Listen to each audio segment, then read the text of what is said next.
आज इस वीडियो में हम जानेंगे कि रिलीज डीड क्या होता है और इसकी ज़रूरत कब पड़ती है। हमारे पास एक केस था जिसमें 3 भाई थे और एक एंसेस्ट्रल प्रॉपर्टी थी मुंबई में। सबके नाम लीगल डॉक्यूमेंट्स में थे, लेकिन छोटे भाई ने बोला कि मुझे कुछ नहीं चाहिए, मेरा हिस्सा बड़े भाइयों को दे दो। लेकिन सिर्फ बोलने से काम नहीं चलता। प्रॉपर्टी लॉ में सारे काम डॉक्यूमेंट से होते हैं। प्रॉपर्टी लॉ में सारे काम डॉक्यूमेंट्स के जरिए होते हैं। तब हमने उन्हें सुझाव दिया कि उन्हें रिलीज डीड बनाने की ज़रूरत है। आज चलिए इस टॉपिक पर बात करते हैं डिटेल में। सबसे पहला सवाल, रिलीज डीड होता क्या है? रिलीज डीड या रेलिंक्विशमेंट डीड। रिलीज डीड या रेलिंक्विशमेंट डीड एक लीगल डॉक्यूमेंट होता है जिसमें एक को ओनर या लीगल हेयर अपने शेयर या राइट्स वॉलंटरीली छोड़ता है और वो हिस्सा किसी दूसरे को ओनर के नाम पर ट्रांसफर हो जाता है। इसका मतलब मैं इस प्रॉपर्टी में अपना पूरा हिस्सा छोड़ रहा हूं और ये हिस्सा अब दूसरे को ओनर के नाम पर ट्रांसफर हो रहा है। ये मोस्टली यूज होता है एंसेस्ट्रल प्रॉपर्टी के केस में, सिबलिंग्स के बीच में सेटलमेंट के टाइम और लीगल हेयर्स ट्रांसफर के केस में।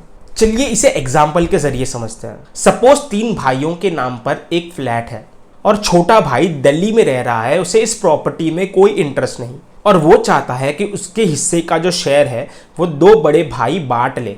तो उस केस में वो एक रिलीज डीड एग्जीक्यूट करता है जिसमें क्लियरली लिखा होता है कि मैं वॉलंटरीली अपना हिस्सा रिलीज करता हूँ बिना किसी फोर्स, प्रेशर या पैसे लिए, और ये लीगली वैलिड हो जाता है। अब तीसरा सवाल ये है कि रिलीज डीड कैसे बनता है। तो सबसे पहला स्टेप ये है कि आपका एडवोकेट या लीगल एक्सपर्ट आपके लिए रिलीज डीड का ड्राफ्ट रेडी करता है जिसमें प्रॉपर्टी डिटेल्स, पार्टीज के नाम, किस पोर्शन का हिस्सा रिलीज हो रहा है और वॉलंटरी नेचर ऑफ रिलीज, जिसमें स्टेट गवर्नमेंट के अकॉर्डिंग स्टैम्प ड्यूटी भरनी होती है और सब रजिस्ट्रार ऑफ एश्योरेंस की ऑफिस में जाके इस डॉक्यूमेंट को रजिस्टर्ड करना होता है। पोस्ट रजिस्ट्रेशन के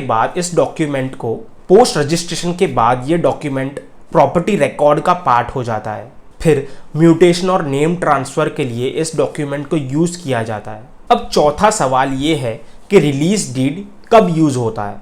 किसी एंसेस्ट्रल प्रॉपर्टी में अपना हिस्सा छोड़ना या कोई लीगल हेयर अपना हिस्सा छोड़ रहा हो, गिफ्ट देना with in family, married sister अपना हिस्सा छोड़ रही हो आफ्टर मैरिज। यूजुअली ये हिंदू फैमिलीज में होता है।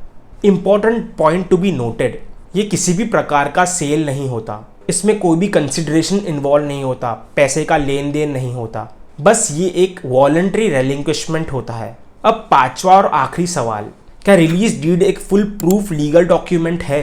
तो इसका जवाब है हाँ। इसे गवर्नमेंट अथॉरिटीज और कोर्ट दोनों ही मान्यता देती है, लेकिन ये सिर्फ को ओनर्स और लीगल हेयर्स के बीच में ही बन सकता है।